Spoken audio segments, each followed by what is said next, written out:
त्रिवेदी और अमीक जमई मेरे साथ जुड़ चुके हैं। सुधांशु त्रिवेदी जी, अब लड़ाई की कोई वजह मुझे नहीं लगता, मतलब आपसे मेरा सवाल है, जितने सबूत साक्ष्य कोर्ट में पेश किए जा चुके हैं, अब आगे क्या आपको लगता है कि अब ये विवाद खत्म हो जाना चाहिए? अब क्योंकि अब चोरी पकड़ी गई, अब तो माफी मांगने का टाइम है कि भैया चोरी पकड़ी गई, अब आगे बात बढ़ाइए, खत्म करिए इस विवाद को, सौंप देना चाहिए अब खुद ही।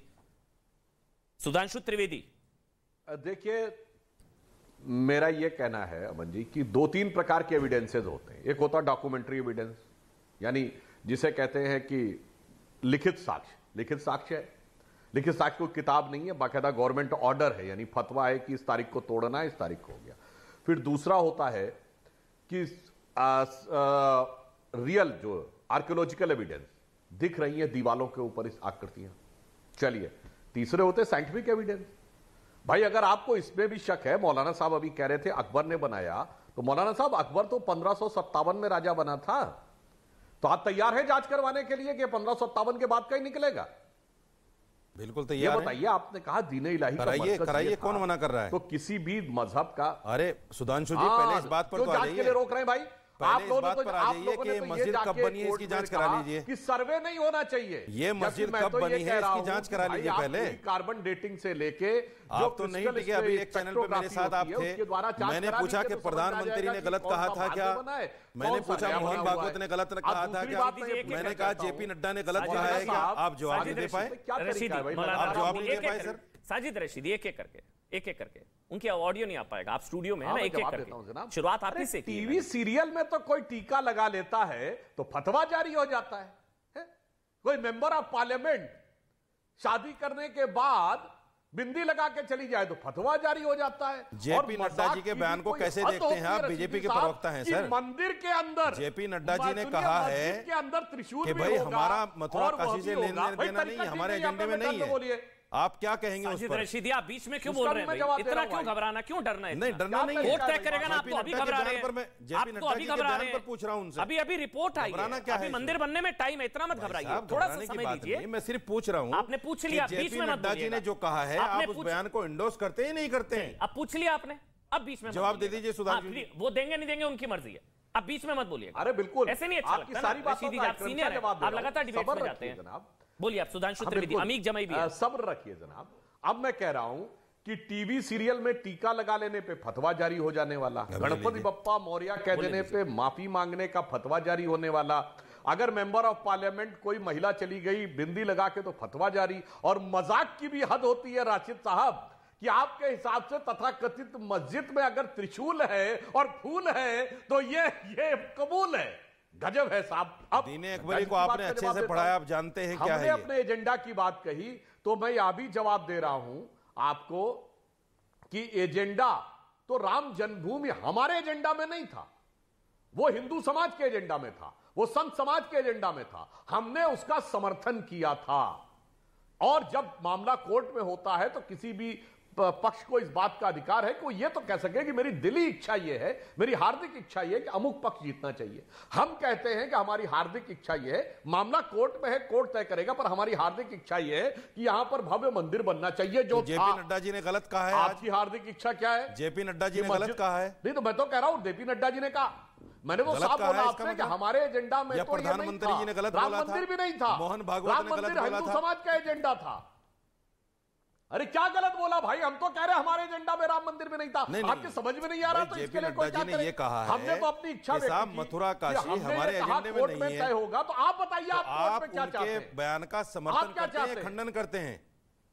आप तो कह रहे हैं मेरी आस्था है मंदिर। अरे मैं तो समर्थन कर रहा हूं, आपकी समझ में नहीं आ रहा तो क्या करें? जैसे आपको दीवार के ऊपर त्रिशूल दिखने के बाद भी मस्जिद समझ में आ रही है, आपको दीवार पे फूल दिखने के बाद भी मस्जिद समझ में आ रही है, तो अब आपको क्या बयान समझ में आएगा हम ये बता सकते हैं। और जिस ढंग से आप बार बार बीच में बोल रहे हैं इससे बहुत साफ समझ में आ रहा है कि आपके लिए फैक्ट अनकंफर्टेबल हो रहे हैं, इसलिए आप लगातार बीच में हस्तक्षेप कर रहे हैं। नहीं, हस्तक्षेप साफ समझ में आ रहा है, मैं अपने टर्न का इंतजार नहीं कर पा रहे क्योंकि आपको पता है कि फैक्ट का आप सामना नहीं कर सकते। अच्छा चलिए, उनका सवाल है, जवाब दे दीजिए बस, अब बीच में मत बोलिएगा। रशीदी जी वो कह रहे हैं कि भाई आपके एजेंडे में, मैं जवाब देता हूं। हाँ, भाई भारतीय जनता पार्टी, नड्डा जी ने कहा कि उनके एजेंडे में मथुरा कोई काशी पक्षकार नहीं है। जवाब, हाँ बोलिए आप। जवाब बिल्कुल, भारतीय जनता पार्टी इस मुकदमे में कोई पक्षकार नहीं है, तो नड्डा जी की बात अपनी जगह सही है। और मैं स्पष्ट बोल रहा हूं, भारतीय जनता पार्टी श्री राम जन्मभूमि में भी पक्षकार नहीं थी, यह भी मैं बोल रहा हूं ईमानदारी से। परंतु भारतीय जनता पार्टी की हार्दिक इच्छा थी कि वहां भव्य राम मंदिर बने। भारतीय जनता पार्टी भगवान कृष्ण और भगवान शिव जी के साथ पूरी तरह खड़ी है, इसमें कहीं कोई मतभेद नहीं है। हम उसमें पक्षकार नहीं है, हम कोर्ट के निर्णय का इंतजार कर रहे हैं, पर हमारी आर्थिक इच्छा है कि अयोध्या भी सजा दी है, काशी भी सजा दी है, मथुरा भी सजा देंगे। ये तो बोल चुके हैं, नड्डा जी की सभा में बोला गया, इसमें कहां थोड़ी ना बनवाया राम मंदिर। सीधी बात है, जेपी नड्डा जी ने गलत कहा। रशीदी जी क्यों उनको क्रेडिट दे रहे हैं राम मंदिर? रशीदी जी आप पता है आप सेल्फ गोल कर रहे हैं। रशीदी जी आप सेल्फ गोल कर रहे हैं। राम मंदिर बीजेपी ने थोड़ी ना बनवाया है। एक मिनट रुकिए, रशीदी जी राम मंदिर बीजेपी ने बनवाया। क्या आप मेरे सवाल का जवाब दीजिए। और पार्लियामेंट से बिल पास है, रशीदी आप टीवी पर बैठकर अवेलना। मौलाना रशीदी चुनौती के साथ सवाल पूछ रहा हूं, क्या राम मंदिर बीजेपी ने बनवाया? क्या राम मंदिर बीजेपी ने बनवाया? बहुत अफसोस है। क्या राम मंदिर बीजेपी ने बनवाया? क्या राम मंदिर बीजेपी ने बनवाया? ये तो कहते हैं कहा कोर्ट से बनाया। आप लोग क्यों क्रेडिट देते हैं? तो भैया वो तो कोर्ट ने बनवाया है, वो तो उसके समर्थन में है। इनका नारा था कि नहीं, जैसे आप राम को लाए हैं हम उनको लाएंगे, जैसे आप औरंगजेब के साथ खड़े हैं रशीदी जी, जैसे आप औरंगजेब के साथ खड़े हैं, वैसे कुछ सनातनी मुसलमान हैं, कुछ सनातनी मुसलमान हैं जो सनातनियों के साथ हैं। एक बड़ा वर्ग महादेव के साथ है, आप औरंगजेब के साथ हैं। मुझे वो लड़ाई वो है, बोलोगे आप, वो लड़ाई वो है। हस्तक्षेप करोगे आप जहां जवाब नहीं बनेगा। नहीं मैं तो दे रहा हूं जवाब। तो बचाना है ना अपने आप को। सर ये लड़ाई को बचाना है। कोई बीजेपी ने बनवाया राम मंदिर? मैं तो बीजेपी के खिलाफ बोल रहा हूँ, मैं तो बीजेपी के खिलाफ बोल रहा हूँ। आपकी मजबूरी बहुत अच्छे समझता हूँ। बोलिए त्रिवेदी जी, आप मजबूर हैं, मैं जानता हूं। त्रिवेदी जी बोलिए, अमीक जमा आ रहा हूँ। बोलिए त्रिवेदी जी जल्दी से 30 सेकंड बोलिए आप सुनिए। ये 91 के प्लेसेस ऑफ वर्शिप एक्ट की बात करते हैं, ठीक है साहब, उपासना स्थल। मैंने माना आपकी बात, तो बता दीजिए उपासना स्थल में कहां डिफाइंड है? 15 अगस्त 47 का स्टेटस कहां डिफाइंड है? एक्ट में दिखा दीजिए।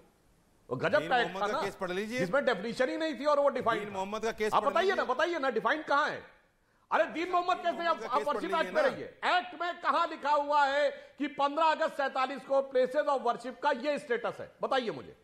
कहां नहीं लिखा हुआ? कहां नहीं लिखा? क्या लिखा हुआ नहीं उसमें? उसमें लिखा हुआ है कि जो 1947 में मस्जिद थी, मस्जिद रहेगी, मंदिर था, मंदिर रहेगा। लिखा हुआ है उसमें, साबित करिए ना मस्जिद है ये तो काशी का मंदिर था। साफ लिखा है उसमें। लिखा होना चाहिए ना कौन सी प्लेसेस ऑफ वर्शिप, तो ठीक है। और उसमें यह भी लिखा है कि आज के बाद में उस पर कोई केस नहीं चलेगा।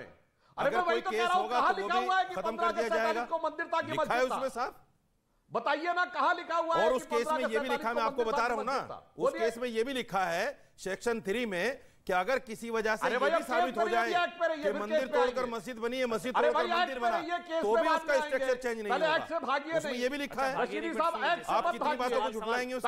जवाब दीजिए। सवाल हाँ पूछिए, आपका सवाल आपने पूछा, नड्डा जी वाला उनका सवाल है। त्रिवेदी जी सवाल पूछिए, सवाल पूछे त्रिवेदी जी, ऑडियो बंद है सबका। मेरा सिर्फ यह सवाल है कि अगर इन्होंने प्लेसेस ऑफ वर्शिप एक्ट कहा तो 15 अगस्त 47 को कितनी प्लेसेस ऑफ वर्शिप थी और उसका कितना स्टेटस था, यह कहां लिखा है? जैसे 15 अगस्त 47 को यह देश आजाद हुआ तो ब्रिटिश सरकार के कर्मचारी जब भारत सरकार के कर्मचारी बने तो संख्या भी लिखी थी, स्टेटस भी लिखा था और हर कर्मचारी अधिकारी का लेटर भी लिखा। भाई मैं इस सरकार का सवाल कर लिया मुलाजिम हो गया। अरे बताओ भाई कहां लिखा है? Number of places of worship के नाम आएंगे क्या? Status of places of worship, फला मस्जिद इसमें आती है, फला मंदिर इसमें आता है, फला चर्च इसमें आता है, फला गुरुद्वारा इसमें, ऐसा लिखा जाएगा बिल में?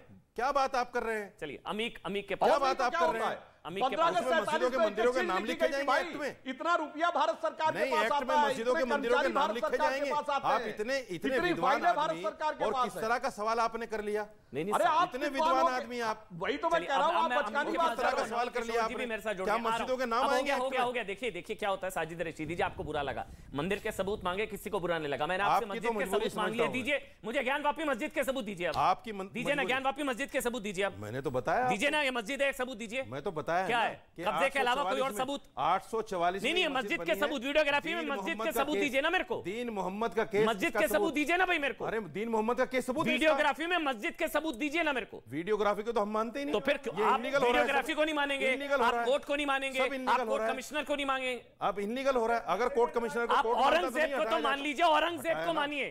औरंगजेब ने बोला मैंने तोड़ा है, कोर्ट को हटाया कि नहीं? आप औरंगजेब को मान लीजिए। हटाया कि नहीं हटाया? चलिए ठीक है, कमिश्नर मैं अमीक जमा आपके पास आ रहा हूं। अमीक